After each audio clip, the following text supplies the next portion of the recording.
In February, I wanted to move a motion. I wanted to move a motion for the investigation on the ills of the corrupt practice in Ajaokuta Steel Company.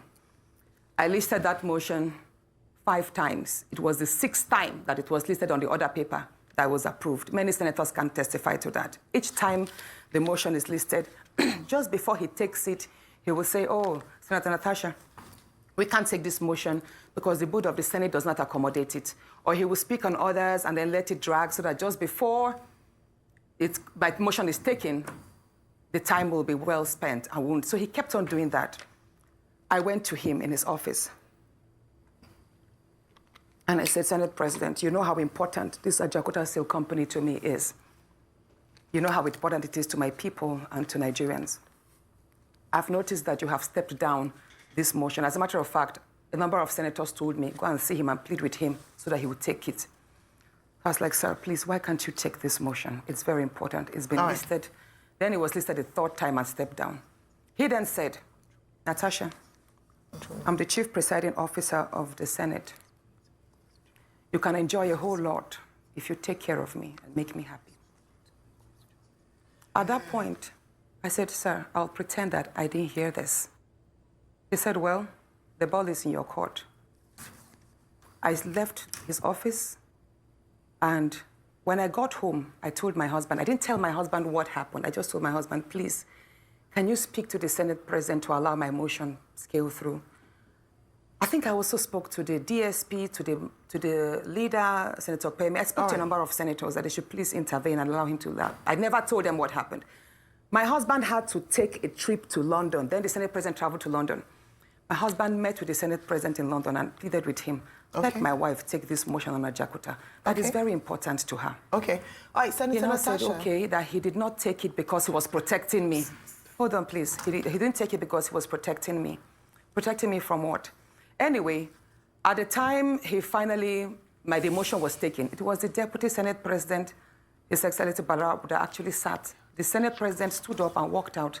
So it was Senator Barao that actually took it. All right, Senator Natasha. And from there, many other incidents happened. Yes, Senator Natasha. Let's talk about the nightclub. Yes. Hold on, let's talk about the nightclub incident. Professor Kila is going to ask you a question. I'm so...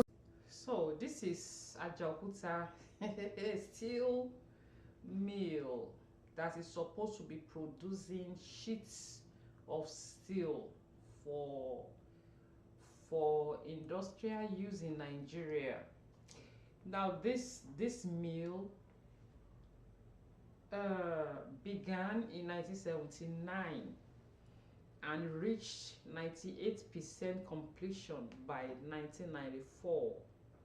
However, it still had not produced a single sheet of steel.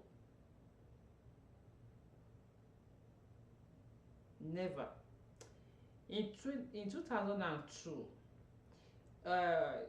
the government of Olusegun Obasanjo concessioned this project to a Japanese company, Kobe Steel, in an attempt to revitalize it. However, by 2004, the project was again transferred to another company. Now this has been going on, and politicians will describe this Ajaokuta steel mill as the bedrock of Nigeria's industrialization.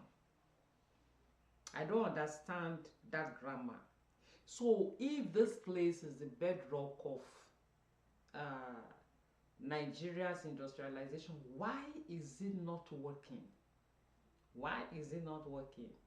So somebody is trying, Senator Natasha is trying to see how this place can be revitalized, and there's a problem. She needs to let her pants down in order to push the bill for it. That's the kind of Senate President you have in Nigeria, Akpabio. Let me show us this data. Let me show us this. Nigeria import of iron and steel was 271.5 1.96 million during 2023. According to the United Nations Comtrade database on international trade, Nigeria import of iron and steel data historical chart and statistic was last updated on March of 2025. This March that we are in, today is 3rd, right? Look at that. Can you imagine? So they want to continue to import. Nobody can make things work in Nigeria. They just want to continue to import. And this is about exporting jobs. Yeah. So when you go outside to import, you are making the companies, the factories out there, especially China. They go to China to import all of them. It is just China market that can enter Nigeria. So you are creating jobs for them in China.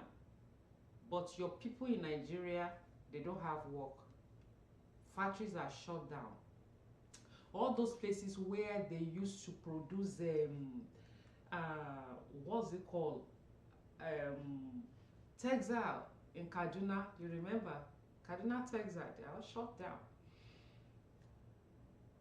Courtesy of politicians, the elites, the business people in Nigeria. It's a shame. It's really a shame. And you wonder a lot of time, where are these people taking this money to? Where? So Nigeria is said to be spending $3.3 billion yearly to import metals, to import steel into Nigeria. And we have the Ajaokuta steel mill. Can you imagine the number of people, the number of our youth that will be employed in that place? Can you imagine? Because everybody wants to japa, everybody wants to leave the country and all of that because there are no jobs. And the government will say, create job for yourself. And when you do, there is no light. You go and learn the work. You learn, there is no light to run it. Okay, you are able to buy a generator, there is no petrol to come on, people. And this woman is saying, okay, let's make this thing work. Let's pass this bill for it to work, and there is a problem. So, like we have sex for grade in Nigeria institutions, which we hear about all the time, now it is sex for bill to pass. It's a shame. You see, this I've seen a lot of things being spoken, people defending Akpabio and all of that. This is not the first time someone will accuse him of assault. I discussed on this channel Madam Joy of NDDC, who said she must slap him. Up to now, Akpabio has not said anything. Okay, what did he say that time? He said the woman is sick or something like that. I don't remember what he said. So it is a shame when we have situations like this. These are serious issues.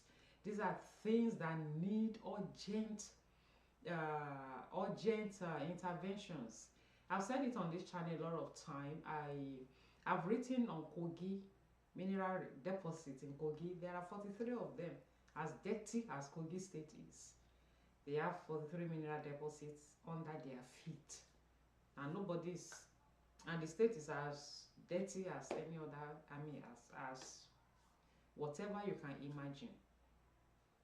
So it's what is wrong with Nigeria? What is wrong with us? You see, when the West when they see when they look at us and be like, what is wrong with these people? If they have what we have in mineral resources, I cannot even imagine how their countries will be. They don't have them. They are still able to make things work. People, let me know your thoughts in the comment section. So Nigeria, Akpabio and his clique, they still want Nigeria to continue to import. Anyway, a lot of them are even that the one that are the importers of these things.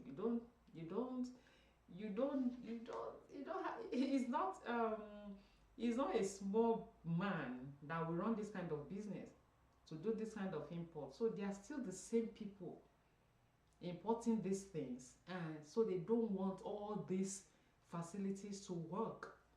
Look at the electricity, NEPA, whatever you call them now. Atiku is importing generators. Yeah, those are your elites. So if I've talked about it before, if he's importing generator, then how will electricity work? When he was the vice president, he was in charge of privatization. You remember? They said they privatized NEPA. All sort of scam went on. All right, people. It's so disheartening when we see things like this. If before that woman